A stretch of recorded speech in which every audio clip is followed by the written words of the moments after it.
Because I Could Not Stop for Death by Emily Dickinson, and a little bit of commentary too. Because I could not stop for death, he kindly stopped for me. The carriage held but just ourselves and immortality.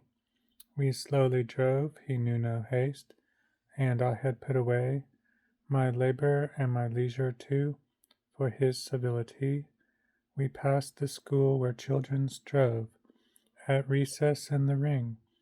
We passed the fields of gazing grain, we passed the setting sun, or rather he passed us. The dews grew quivering and chill, for on the gossamer my gown, my tippet only tulle. We paused before a house that seemed a swelling of the ground. The roof was scarcely visible, the cornice in the ground. Since then to centuries, and yet feels shorter than the day I first surmised the horses' heads were towards eternity. So, in this poem of Emily Dickinson's, I'll take it stanza by stanza. So, the first stanza where she says, "Because I could not stop for death, he kindly stopped for me. The carriage held but just ourselves and immortality."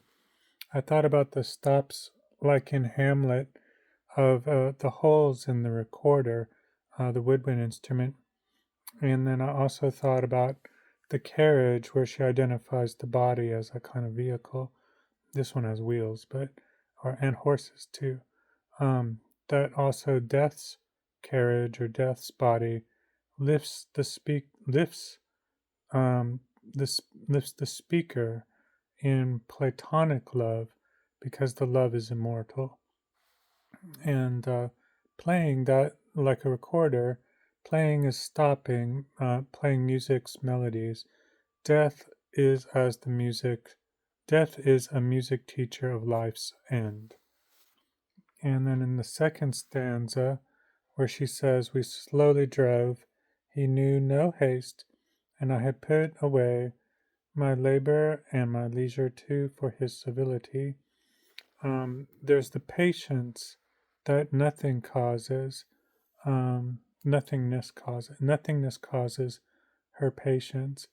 And so it's like a swan song, or even a dirge, or maybe even a pre-dirge, a death march.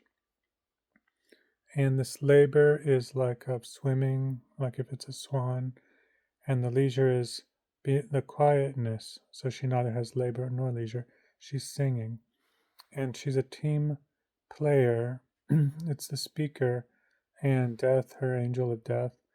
So there's like a duet with death in this swan song. And I think of a name I came up with called Yome, which means you with me, kind of like in Martin Buber's book, I and Thou.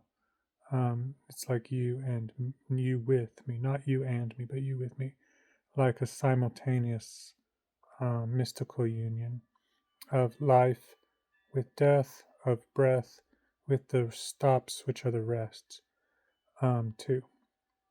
There's like a melody making patience where you can't have melodies without patience. You can't have music without patience. You can't have patience without death being a friend, because death's music is patience itself. So in the third stanza, she says, "We passed the school where children strove at recess in the ring. We passed the fields of gazing grain. We passed the setting sun." And so this like mounting drama and mounting suspense is causing her audience to listen. Past is the refrain of this stanza. To pass is to die, to pass away. And it's a pun because she imagines what she is passing by passing away. And the fourth stanza, or rather he passed us, the dews drew quivering and chill, from the gossamer my gown, my tippet only tulle. Everything gets lighter and more delicate with the patience. Time is given unto itself. It is the blessing of more time to be aware of the teamwork, and going slower makes the going never end. So finally, there's two more stanzas, um, which we paused before a house that seemed a swelling of the ground. The roof was scarcely visible, the cornice in the ground. And this is where like the singing breast is swelling in that like swan song. The body's architecture is a musical instrument. The home or the house is the voice. It's the home of the voice. Um, and the sixth stanza, since then to centuries and yet feels shorter than the day I first surmised the horses' heads were toward eternity. So there, the after music, the condition is the condition. After the music is the condition. The pause between the songs, the breath. Um, this pause is time, centuries, years, months, days, minutes, seconds. It's the day she found her voice was where it was as uncanny a day as the voice, her own voice, is uncanny. Strangeness is immortality. As she understands, she continues onward. Thanks for listening.